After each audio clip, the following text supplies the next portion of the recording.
அஸ்ஸலாமு அலைக்கும் வரஹ்மத்துல்லாஹி வபரகாத்துஹு. நம்முடைய வாழ்க்கையில பிறப்பு முதல் நம்முடைய இறப்பு வரை நம்ம நிறைய பேரை சந்திச்சிருப்போம். அவங்கெல்லாம் நமக்கு நிறைய பாடங்களை கற்றுக் கொடுத்திருப்பாங்க. அதாவது நம்மளுடைய கஷ்டத்துல உதவி செஞ்சவங்க, அந்த கஷ்டத்துக்கே காரணமாக இருந்தவங்க, உதவி செய்ய மறுத்தவங்க, நல்லவர்கள், கெட்டவர்கள், துரோகிகள், நம்பிக்கை துரோகம் செய்தவர்கள், நன்றி உள்ளவர்கள், நன்றி கெட்டவர்கள், உறவுக்காக ஏங்கியவர்கள், உறவையே முறித்து வாழ்பவர்கள், இது போல பல மனிதர்கள் நம்முடைய வாழ்க்கையில பல விஷயங்களை நமக்கு புரிய வச்சிருப்பாங்க. இதுல நல்ல விஷயங்கள் எல்லாம் எடுத்துக்கொண்டு நல்லவர்களை பின்பற்றுவதும், கெட்ட விஷயங்களை எடுத்துக்கொண்டு வழி தவறி போவதும் நம்மளுடைய கையில தான் இருக்கு. யார் யாரையும் நம்மளுடைய ரோல் மாடலா எடுப்போம். ஆனா நல்ல எண்ணங்களோடும் உணர்வுகளோடும் நல்ல மனிதர்கள் நம்ம கூடவே இருப்பாங்க. ஆனா அது நமக்கு பெருசா தெரியாது. அப்படி ஒவ்வொரு மனிதருமே பார்த்து வாழ வேண்டிய பெரிய ரோல் மாடல்னா நம்ம சின்ன வயசுல இருந்து நமக்கு நிறைய விஷயங்களை கத்துக் கொடுத்ததுன்னா அது அம்மா தான். இந்த வீடியோ எங்க அம்மாவை பார்த்து நான் வளர்ந்த, நான் கற்றுக்கொண்ட சில விஷயங்களை பற்றி தான் இந்த வீடியோல நான் சொல்ல போறேன். ஃபர்ஸ்ட், எங்க அம்மா அதிகமா சொல்லக்கூடிய விஷயம், நம்ம யாருக்கு உதவி செஞ்சாலும் அவங்க கிட்ட இருந்து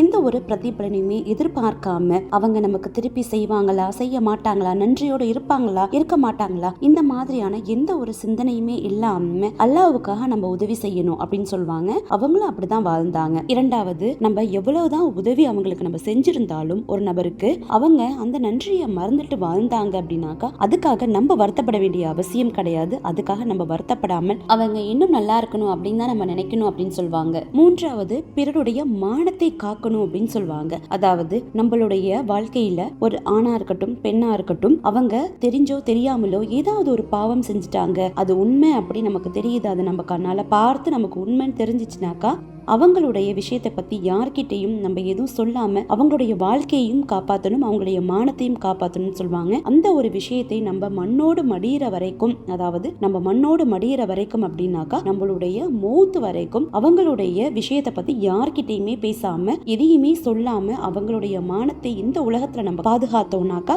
நிச்சயமா நம்மளுடைய தவறுகளை, நம்மளுடைய பாவங்களை அல்லாஹ் தஆலா மறைப்பான். அதனால எந்த ஒரு மனிதருடைய விஷயத்தை பத்தியும் எந்த ஒரு விஷயங்களும் அவங்கள பத்தி நமக்கு தெரிஞ்சிச்சுனாக்கா அதை பத்தி மத்தவங்க கிட்ட சொல்லக்கூடாது அப்படின்னு சொல்லுவாங்க. ஆனா இன்னைக்கு இருக்கக்கூடிய காலத்துல அல்லாஹ் பாதுகாத்த மனிதர்களை தவிர ஒரு சிலர், அதாவது ஒருத்தவங்க தவறு செஞ்சாலே இந்த அளவுக்கு நம்ம மறைக்கணும் அப்படிங்கிற பட்சத்துல தவறு செய்யாம இருக்கக்கூடிய பெண்கள் மீது கூட அவதூறுகள் பேசி அவங்களுடைய வாழ்க்கையே கேள்விக்குறியாக ஆக்கக்கூடிய மனிதர்களையும் இந்த காலத்துல நம்ம பார்த்துக்கிட்டு இருக்கோம். அல்லாஹ் பாதுகாக்கணும். நான்காவது, என்ன ஒரு விஷயம்னு பார்த்தோம்னாக்கா, ஒருவரை பற்றி யாராவது ஒருத்தவங்க அவங்களுடைய உண்மையான விஷயமாக இருந்தாலும் இல்ல அவதூறுகளாக இருந்தாலும் யாராவது ஒருத்தவங்க யாரையாவது பத்தி பேசினாங்க அப்படின்னாக்கா சில மனிதர்கள் என்ன பண்ணுவாங்கனாக்கா இவங்களுக்கு தகுந்த மாதிரி இவங்கள்ட்ட ஜால்ரா போட்டு பேசிக்கிறது, அவங்களுக்கு தகுந்த மாதிரி அவங்கள்ட்ட பேசிக்கிறது. சோ இப்படிப்பட்ட நபர்களை ரெண்டு தரப்பாருக்குமே ரெண்டு தரப்பு மக்களுக்குமே பிடிக்கும். ஆனா இவங்களை பத்தி அவங்கள்ட்ட விட்டு கொடுக்காம அவங்கள பத்தி இவங்கள்ட்ட விட்டு கொடுத்துக்காம புத்தி கொடுத்து பேசணும்னாக்கா அது யாருக்குமே பிடிக்காது. அதாவது இவங்க என்ன சொல்லுவாங்கனாக்கா அவங்களுக்கு சப்போர்ட் பண்ணி பேசுறீங்க, அவங்க என்ன சொல்லுவாங்கனாக்கா இவங்களுக்கு சப்போர்ட் பண்ணி பேசுறீங்க அப்படின்னு சொல்லுவாங்க. சோ இப்படிப்பட்ட மனிதர்கள் யாருக்குமே பிடிக்காது அப்படின்னு எங்க அம்மா சொல்லுவாங்க. அதே மாதிரிதான் எங்க அம்மாவும் யாரையும் யாருக்கிட்டையுமே அது பெற்ற பிள்ளையாக இருந்தாலும் சரி, உறவினர்களாக இருந்தாலும் சரி, பழகியவர்களாக இருந்தாலும் சரி, யாரை பத்தி யாரு குறை சொன்னாலுமே யாருக்கிட்டையுமே யாரையுமே விட்டு கொடுத்துக்காம அவங்களுக்கு சப்போர்ட் பண்ணி தான் பேசுவாங்க. இது அவங்கள்ட்ட உள்ள ஒரு குணம். இன்னொன்னு, இந்த மாதிரி ஒருத்தவங்க இன்னொருத்தவங்களை பத்தி பேசும்போது அவங்க இன்னொரு விஷயமும் எனக்கு சொல்லி கொடுத்து வளர்த்தாங்க. அதாவது மத்தவங்களை பத்தி நம்ம கிட்ட பேசக்கூடியவங்க நம்மளை பத்தியும் மத்தவங்க கிட்ட பேசுறதுக்கான வாய்ப்புகள் இருக்குது. அப்போ அந்த மாதிரியான மனிதர்களை கிட்ட நம்ம கொஞ்சம் ஜாக்கிரதையாக தான் இருக்கணும் அப்படிங்கிற மாதிரி சொல்லுவாங்க. அடுத்தது, அமானிதத்தை பாதுகாப்பது. அதாவது யாராவது ஒருத்தவங்க அவங்க கிட்ட ஏதாவது ஒரு விஷயம் மனசு விட்டு வேதனைப்பட்டு வருத்தப்பட்டு ஒரு அமானிதமான விஷயங்களை பத்தி பகிர்ந்து கொண்டாங்க அப்படின்னாக்கா நிச்சயமாக அவங்க எந்த ஒரு சூழ்நிலையிலுமே அந்த அமானிதமான விஷயங்களை யார்கிட்டயுமே சொல்ல மாட்டாங்க. இன்னும் சொல்ல போனாக்கா நான் அவங்க கூட வாழ்ந்த வாழ்க்கையில நிறைய விஷயங்கள் அவங்க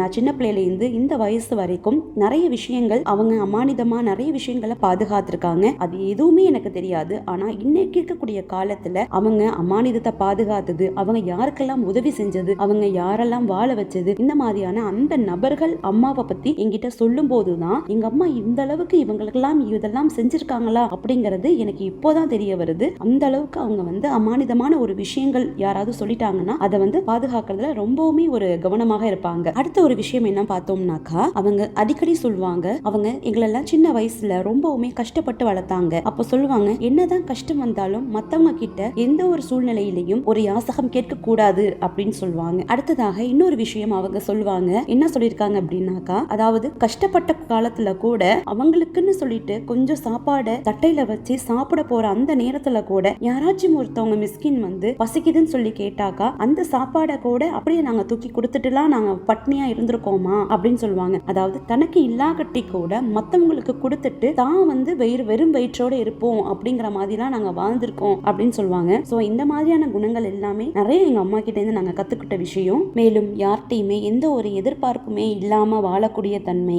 பல விஷயங்கள் எங்க அம்மா கிட்ட இருந்து நான் பார்த்து வளர்ந்த விஷயங்கள். இதெல்லாம் ஃபைனலா இப்ப நம்ம பார்த்த இந்த விஷயங்களில் இருந்து நம்ம என்ன ஒரு படிப்பினைகளா எடுத்துக்கணும் அப்படின்னாக்கா, யார்கிட்டயுமே எந்த ஒரு பிரதிபலனையுமே எதிர்பார்க்காம நம்ம உதவி செய்யணும். நம்ம செஞ்ச உதவி அவங்க மறந்தாலும் கூட அதுக்காக வருத்தப்படக்கூடாது. ஏன்னா அல்லாஹ் நமக்கு எவ்வளவுதான் அள்ளி கொடுத்தாலும் கூட நம்மள மனிதர்களாகிய நம்மள பல பேர் அல்லாஹ் பாதுகாத்தவர்களை தவிர அல்லாஹ்வுக்கே நன்றியோடு இல்லாத பட்சத்துல மனிதர்களிடத்த நன்றி எதிர்பார்க்கிறது நம்மளுடைய முட்டாள்தனம். அடுத்தது பிறருடைய மானத்தை காப்பது. யாரை பற்றியும் எந்த ஒரு விஷயங்களையும் அவதூறாக இருந்தாலும் சரி, அது உண்மையாக இருந்தாலும் சரி, அவங்கள பத்தின விஷயங்களை வந்து அவங்க இல்லாத போது பேசக்கூடாது. அமானிதமான விஷயங்களை காப்பது. எந்த கஷ்டம் வந்தாலும் யார்கிட்டையும் யாசகம் கேட்க கூடாது. தனக்கு இல்லாவிட்டாலும் மத்தவங்களுக்கு கொடுத்து உதவக்கூடிய தன்மை நமக்கு இருக்கணும். அதுக்காக நம்மள இப்ப இருக்கக்கூடிய காலத்துல நிறைய மக்கள் என்ன மாதிரியான எண்ணங்களோடு வாழ்றாங்க அப்படின்னாக்கா, அவங்க அதாவது வந்து இந்த தனக்கு இல்லாவிட்டாலும் பிறருக்கு கொடுக்கணும் அப்படிங்கிறது ஏழைகளுக்கும் இல்லாதவர்களுக்கும் தான் இந்த ஒரு விஷயம் பொருந்துமே தவிர, சில மக்கள் என்ன பண்ணுவாங்க அப்படின்னாக்கா, அவங்க கிட்ட இருந்தாலும் கூட மத்தவங்களை தன்னுடைய தேவைக்காக பயன்படுத்திக்கிட்டு அவங்க கிட்ட கெட்ட எண்ணத்தோட பழகி அவங்க கிட்ட அந்த தேவைகளை பூர்த்தி செஞ்சுக்கிறாங்க அப்படின்னாக்கா, அப்படிப்பட்டவங்களுக்கு உதவணும் அப்படிங்கிற எந்த ஒரு கட்டாயமும் கிடையாது. சோ இந்த மாதிரியான விஷயங்கள்ல தான் நம்ம வந்து ஒரு படிப்பினையாகவும், இதை விட இன்னும் நிறைய மக்கள் கிட்ட நம்ம கூட இருக்கக்கூடிய நிறைய பேர் கிட்ட நிறைய நல்ல விஷயங்கள் இருக்கு. அதெல்லாம் தான் நம்மளுடைய வாழ்க்கைக்கு தேவையான நல்ல விஷயங்களை மட்டும் தான் நம்ம படிப்பினையாக எடுத்துக்கொள்ள வேண்டும். இந்த மாதிரி நம்மளுடைய அம்மா கிட்டேயே நம்மளுக்கு நிறைய கத்துக்கக்கூடிய விஷயங்கள், நல்ல விஷயங்கள் நம்மளுக்கு நிறையவே இருக்கும். அவங்களும் நமக்கு நிறைய சொல்லி கொடுத்து வளர்த்திருப்பாங்க. நாங்க இப்படி இருந்தோம், நாங்க இப்படி வாழ்ந்தோம் அப்படின்னு. அதெல்லாமே நம்மளுடைய வாழ்க்கைக்கு நம்ம ஒரு படிப்பினையாக எடுத்துக்கிட்டோம் அப்படின்னாக்கா, நம்மளுடைய வாழ்க்கையில நல்ல முறையில வாழ்றதுக்கு அது நமக்கு நல்லதுமா அமையும். அதே மாதிரி இந்த மாதிரியான குணங்களை நம்ம தாய்மார்கள் கிட்ட இருந்து நம்ம பார்த்து வளரும் போது, இந்த குணங்கள் நம்ம கிட்ட இருக்கும் போது நம்மளுடைய பிள்ளைகளும் இதே குணத்தை வளர்த்துக்கிட்டு இந்த மாதிரியான நல்ல குணங்களோடு அவங்களும் வளருவாங்க. இந்த மாதிரியான நல்ல குணங்கள் கொண்ட தாய்மார்கள் எல்லாம் நமக்கு கிடைச்சது இதுவே அல்லாஹு தாலா நமக்கு கொடுத்த பெரிய ஒரு பொக்கிஷம், பாக்கியம். இதுக்கே நம்ம அல்லாஹ்க்கு எவ்வளவு நன்றி சொன்னாலும் அது போதாது. இந்த அளவுக்கு அழகான குணங்கள் கொண்ட எங்களுடைய தாய்க்கும் அல்லாஹு தாலா பெரிய கஷ்டங்களையும் சோதனையையும் கொடிய நோயான புற்றுநோயும் கொடுத்தான். ஆனா அந்த தருணத்திலையும் எங்க அம்மா கொஞ்சம் கூட மனம் தளராம, அந்த சோதனையான நேரத்துல கூட அல்லாஹ்வுக்கு மேல கோவப்படாம, அல்லாஹ்வை எதுவும் ஏசாம, ஒரு சொட்டு கண்ணீர் விடாம ரொம்ப பொறுமையோடு அந்த கொடிய நோயிலையும் ரொம்பவே அவஸ்தைப்பட்டு ரொம்ப பொறுமையோடு இருந்தாங்க. அல்லாஹ் தாலா அவங்களுடைய பொறுமையை கொண்டு அந்த நோயிலிருந்து அவங்களை மீட்டா. அடுத்து நம்ம எல்லாம் ரொம்ப நடுங்கி இருந்த அந்த காலகட்டமான கொரோனா நேரத்துல கூட அதாலையும் அவங்க பாதிக்கப்பட்டாங்க. அப்பயும் அவங்க கொஞ்சம் கூட மனம் தளராம ரொம்பவுமே தைரியமா இருந்து எங்களுக்கும் தைரியம் சொல்லி, அந்த நோயுடைய நேரத்திலலாம் அவங்க சொன்ன வார்த்தை, நான் ஏதோ பாவம் பண்ணியிருக்கேன், என்னுடைய பாவங்கள் ஏதோ மிஞ்சி இருக்குது, அல்லாஹ் தாலா என்னுடைய நோயை கொண்டு, அதோடைய வேதனை கொண்டு, அதோட வலியை கொண்டு என்னுடைய பாவத்தை அல்லாஹ் நீக்கிறான் அப்படின்னு தான் அவங்க சொன்னாங்களே தவிர ஒரு நொடி கூட அல்லாஹ் மேல அவங்க கோவப்பட்டதில்லை. இதெல்லாம் பார்க்கும்பொழுது இந்த விஷயங்கள் எல்லாமே நாங்கள் எங்களுடைய வாழ்க்கைக்கு ஒரு படிப்பினையாகவும் ஒரு நல்ல பாடமாகவும், இப்படிதான் நம்ம கஷ்டம் வந்தா இப்படிதான் பொறுமையோடு இருக்கணும், அந்த கஷ்டமான நேரத்தில் அல்லாஹ் நம்மளுடைய பாவத்தை மன்னிக்கிறான் நம்ம நினைச்சுக்கணும். இந்த அம்மா பட்ட கஷ்டத்தை காட்டியும் நம்ம படுற கஷ்டமெல்லாம் ஒரு கஷ்டமே கிடையாது. அந்த கொடிய நோயிலெல்லாம் கூட அவங்க அவ்வளோ பொறுமையா இருந்தாங்களே, இப்போ நம்ம படுற கஷ்டமெல்லாம் என்ன அப்படின்னு ஒரு சில நேரத்துலலாம் நாங்கள் யோசிக்கிற அளவுக்கு அவங்களுடைய வாழ்க்கை எங்களுக்கு ரொம்பவுமே ஒரு படிப்பினையாக இருந்துச்சு. ஆனால் பல கொடிய நோய்களையும் அல்லாஹ் தாலா கொடுத்தாலும் அவங்களுடைய பொறுமைக்கு அல்லாஹ் தாலா அந்த நோய்கள் எல்லாம் ஷிஃபாவாக்கி அவங்களுக்கு எந்த ஒரு கஷ்டத்தையும் கொடுக்காம அவங்களுக்கு அது எல்லாத்தையும் லேசாக்கணும்.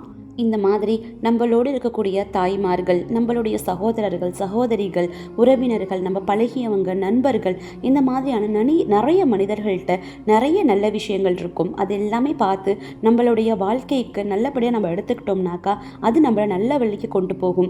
அதே நம்ம அவங்ககிட்ட இருக்கக்கூடிய தீய குணங்களை நம்ம எடுத்துக்கிட்டு அவங்கள பின்பற்றினோம்னாக்கா நம்மளுடைய வாழ்க்கை கண்டிப்பாக தவறான வழியில தான் போகும். ஸோ ஒருத்தவங்க கிட்டே இந்த நம்ம நல்லதை எடுத்துக்கிறதும் தீயதை எடுத்துக்கிறதும் நம்மளுடைய கையில தான் இருக்குது. அல்லாஹ் பாதுகாத்த தாய்மார்களே தவிர எல்லா தாய்மார்களும் சரியாக தான் இருக்காங்க. அவங்க கிட்டே இருந்து சரியோ தப்போ அதை அப்படியே நம்ம பின்பற்றணும் அப்படிங்கிறது அவசியம் கிடையாது. நம்மளுடைய மார்க்கத்துக்கு முரணான செயல்கள் செய்யக்கூடிய தாய்மார்களும் இருக்காங்க. நண்பர்கள், உறவினர்கள் எல்லா விதத்திலையுமே எல்லாருமே நம்மளை சுற்றி நல்லவர்களும் இருக்காங்க, கெட்டவர்களும் இருக்காங்க. ஸோ அவங்க கிட்டே இருந்து நம்ம தாய்மார்களாவே இருந்தாலும் சரி, அவங்க கிட்டே இருந்து உள்ள அந்த கெட்ட விஷயங்கள் நம்ம எதையுமே எடுத்துக்க கூடாது. நம்ம அவங்க கிட்டே இருந்து எந்த ஒரு நல்ல விஷயம் இருக்கோ அதை மட்டும்தான் எடுத்துக்கணும். நம்ம குழந்தைங்க கிட்ட ஒரு நல்ல விஷயம் இருக்குதா, அதை நம்ம கத்துக்கிறதுனால ஒரு தவறுமே கிடையாது, எந்த ஒரு மான பிரச்சனையும் கிடையாது. நன்மையான விஷயமாக இருந்தா அது சின்ன குழந்தைங்க கிட்ட இருந்தா கூட அதை நம்ம கத்துக்கலாம்.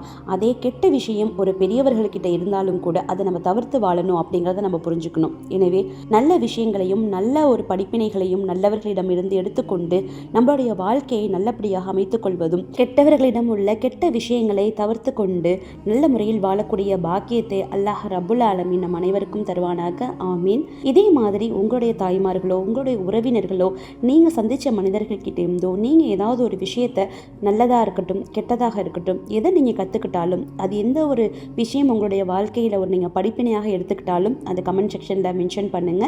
அஸ்ஸலாமு அலைக்கும் வரஹ்மத்துல்லாஹி வபரகாத்துஹு.